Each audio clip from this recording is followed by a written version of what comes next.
¿Tenés ganas de chocolates y alfajores artesanales? Ampola, la esquina más dulce del centro, 61 y 62. Y en la villa, en la peatonal, 83 270, enfrente de la plaza. Si querés un delivery, 15 55 30 71. Y si no, podés llamar también al 43 77 40.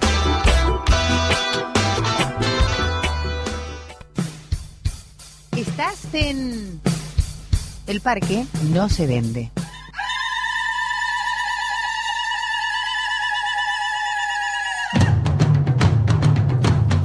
Bueno, acá estamos en nuestro bloque número 5, en la sección ciudadana le pusimos, caballero. Lo tenemos acá de invitado a Gerardo Peña, que hace mucho que no nos venías a visitar. Bastante, ¿eh? ¿Cómo se pasó? Me parece que era Metamorfosis fue la última vez, por ese tema. Mirá cómo pasa el tiempo. ¿Por qué? Bueno, porque vamos a hablar de filosofía en la plaza. Y quiero que él me cuente por qué se viene, digamos, la segunda invitación. La primera fue la semana pasada.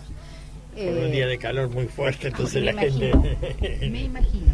Así que Pero, poca... bueno, contanos y contale a la gente de qué se trata esto y cómo surgió la idea. A mí me encanta porque al aire libre, qué mejor, aparte de una plaza divina, está bueno, está bueno. En realidad surgió porque, bueno, yo en general siempre doy talleres de filosofía y todo este tiempo de la pandemia, al no poder realizarlos en un ámbito... Y sí tenía discusiones con compañeros y compañeras, charlando y discutiendo cómo vivir estos tiempos que estamos viviendo, y se me ocurrió, y bueno, ¿por qué no hacerlo en las plazas al aire libre los que quieran y poder ir reflexionando sobre una temática que estoy trabajando mucho este año y que quienes están un poco cerca míos lo saben, que tiene que ver con el tema de la ofensiva sensible fuerte que hay desde... que viene hace tiempo, pero que se ha profundizado, la ofensiva sensible del sistema. Cuando digo ofensiva sensible, es haber tocado las fibras sensibles de la gente para generar un montón de sentimientos contradictorios que atraviesan, donde uno ve que hay mucha respuesta de odio, de bronca, de agresividades, de no respeto por el otro, por un lado. Por otro lado, ve que a la vez que ocurre eso, las respuestas y las soluciones que se discuten, a veces muy abstractas, salidas muy abstractas. Y habiendo leído hace un tiempo un libro que me impactó mucho, que es de Cristian Ferrer, que es un filósofo anarquista argentino y antropólogo, que es un tipo que aparte escribe muy bien, reflexionando sobre la vida de Martínez Estrada, que es un pensador argentino por ahí muy dejado de lado cuando se lo ve la historia, porque pensó también muy desde los márgenes. Escribió un libro que se llama La amargura metódica, y donde Cristian, además de reflexionar sobre Martínez Estrada, plantea como una cierta actitud de amargura metódica frente a ese optimismo fácil que a veces también ocurre. Yo veía también a veces respuesta de optimismo muy fácil frente a esto que estamos viviendo, frente a la ofensiva sensible, como un optimismo en la posibilidad del progreso, en la posibilidad del desarrollo. Bueno, un optimismo muy fácil que tiene que ver con en general con la dinámica de la modernidad, la modernidad que sigue creciendo, que el desarrollo, no importa cómo sea, es la salida. Bueno, usted, más que hablar con ustedes de este tema, que lo saben y lo discuten totalmente. Hoy hemos tenido... Y tener cierto una amargura metódica, le llamaba él al sistema de Martínez Estrada, en el sentido de que no confiaba en eso. Pero no era una amargura que lo dejaba subsumido en la pesantez, sino que era metódica y era para poder cuestionar el optimismo fácil o las salidas fáciles.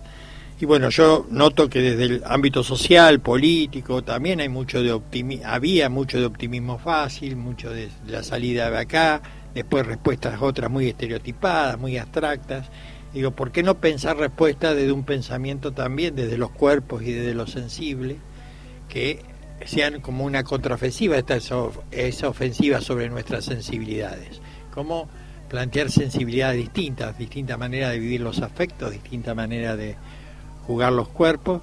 Y en el primer taller hice eje sobre 5 conceptos muy antiguos de la filosofía, que los tira Platón en uno de sus últimos libros, que es la Carta Séptima, donde se sale un poco de todo su esquema y reduce a 5 categorías, que está bueno para simplificar la filosofía, para no hacerlo a veces tan...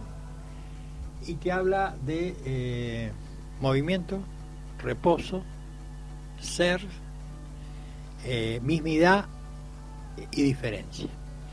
Entonces, a partir de esas categorías, en donde se cruzan muchísimas cosas. O sea, reposo tiene que ver con qué significa reposar, cómo poner tu cuerpo atento a lo que pasa en la realidad, pero también el movimiento, los diferentes movimientos, la potencia que esos movimientos generan, la diferencia y ritmos de movimiento que hay, los diferentes ritmos que tenemos para movernos en la vida, y también la diferente manera de afectarnos y ser afectados por esos distintos ritmos y intensidades, y después todo el tema de lo que es la mismidad y la diferencia.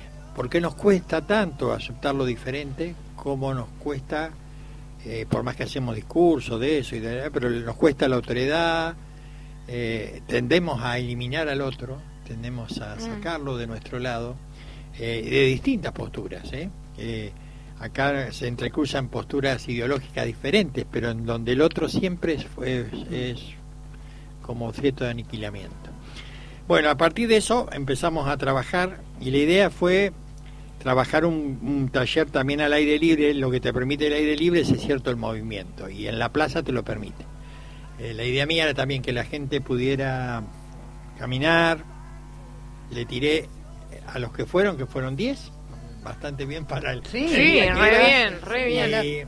Y trabajar estos conceptos, que a cada uno le quedó, de acuerdo a cómo estaba sentado, pensar uno de esos conceptos, se fue a caminar, los pensó, los entrecruzamos, los empezamos a trabajar, y ahora en la de mañana la idea es entrecruzar estos conceptos que son de una filosofía muy antigua con todo este tema de la afectividad, de lo sensible, pero lo sensible visto como una potencia de pensamiento a la vez, no solamente como una potencia de ser afectado, sino también de afectar a otros, y relacionarlo con el pensamiento. Bueno, trabajar los mismos conceptos de movimiento y reposo, pero desde una perspectiva, por ejemplo, más espinociana, que tiene que ver con el movimiento con las diversas velocidades, con la diversa manera de componer afectos, el reposo como la posibilidad de pensar la estructura del ser, no desde la lógica de mi yo, sino desde la lógica de lo que me invade o me penetra de lo que yo vivo, y pensar a partir de eso la mismidad y la otredad desde otras categorías, para ver si hay posibilidades de ir viendo, de pensar políticas de respuesta a lo que estamos viviendo que no sean abstractas ni demasiado, sino que pasen por nuestros cuerpos, por las experiencias que estamos teniendo, donde es que vemos que podemos construir espacios comunes que sean realmente respuestas. También al ver las distintas velocidades, cómo pensar que no siempre podemos tener un horizonte muy amplio hacia donde vamos, pero que saber medir las velocidades, la composición de fuerza. Lo que antes en un análisis de pensamiento político era pensar, bueno, ¿cuánta es la capacidad de potencia que puedo tener para desarrollar mis ideas? Porque las ideas a veces son muy claras, muy bueno, vamos hacia el socialismo, vamos hacia esto, vamos hacia los otros, pero bueno, ¿con qué fuerzas cuento? ¿Cómo son los pasos? ¿Hasta dónde puedo llegar ahora? Que eso nos permita pensar no un optimismo fácil, porque no está siendo fácil.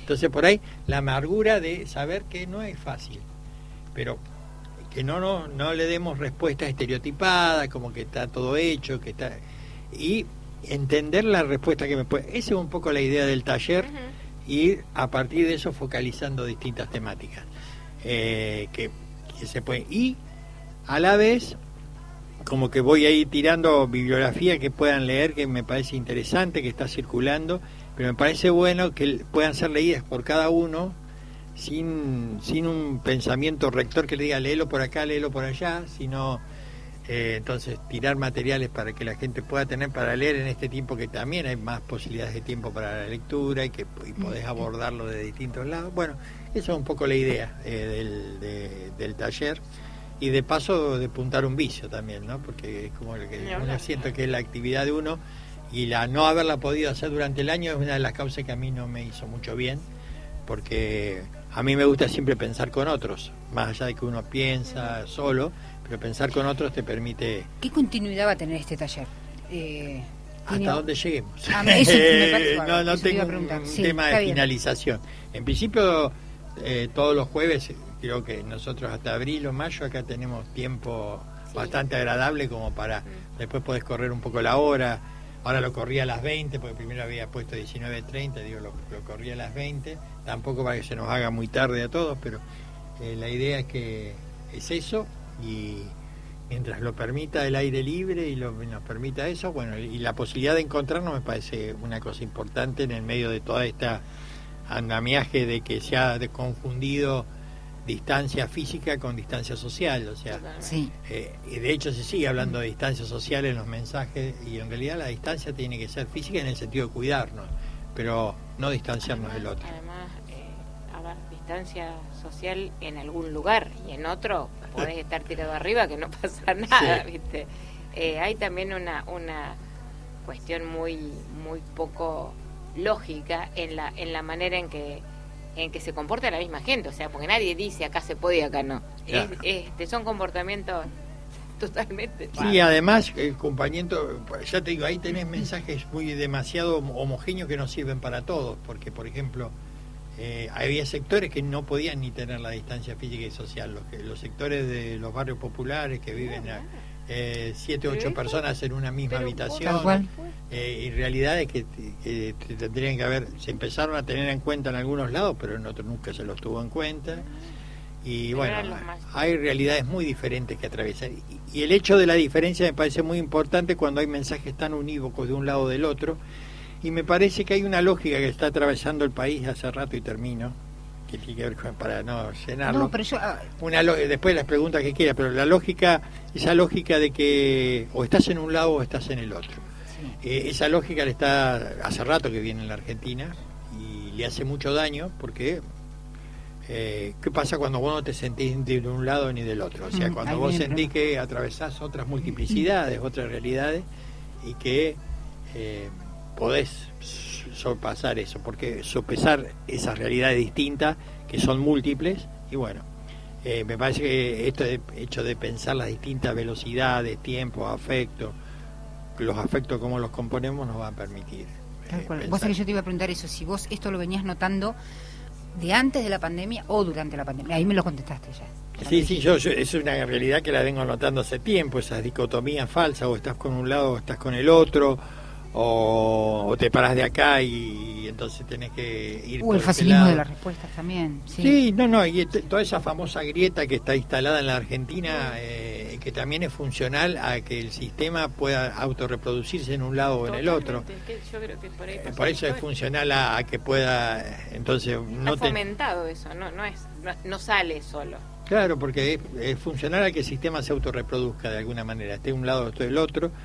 Y cuando en la Argentina ocurren acontecimientos que se salen de esa lógica, son necesariamente de nuevo normativizados para que entren en esa lógica. O sea, nosotros tuvimos experiencias como el 2001, en donde estalló toda la protesta social en forma múltiple, generando un montón de alternativas distintas a la lógica binaria de la Argentina, y esas alternativas después se las subsumió, se las cooptó, se las tragó para volver a entrar en una lógica dicotómica. Entonces, toda la potencialidad que tenía quedó subsumida en eso. Pero todavía lo que pasó en el 2001 para mí está latente, que hay muchas multiplicidades que tienen otra manera de ver y encarar las cosas, y todavía no han encontrado su manera de expresión. Y después, lo que parece como alternativa distinta, ya te digo, aparece a veces con lógicas muy abstractas.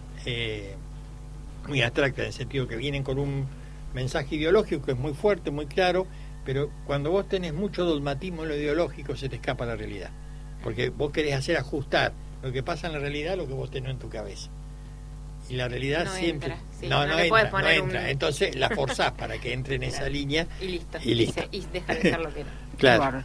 Bueno, hace la invitación entonces para... Bueno, mañana a las 8, a las 20, 8 pm o a las 20, en el Paseo de la Memoria. He dicho sea de paso, tiene un sentido la elección del Paseo de la Memoria, porque yo siempre digo que nosotros vinimos a estar en diálogo con nuestros antepasados, con aquellos que nos legaron caminos de libertad y de liberación y no los pudieron terminar de concretar. Fuimos esperados para tratar de prolongarlos, pensarlos y llevarlos adelante. Y el hecho del paseo, donde está la memoria de aquellos que en un momento soñaron con un país mejor o distinto, nos convoca a que nosotros sigamos soñando con la posibilidad de construir eso, que nunca cesemos en esa posibilidad y que, bueno, era la idea de hacerlo ahí. Perfecto. Muy bien. Bueno, así que bueno, no dejen de concurrir. Paseo, Anfiteatro del Paseo de la Memoria, 58 y 57, ¿sí? Mañana a las 20. No A va a las ser 20. tanto calor como el otro jueves. No, va a estar perfecto.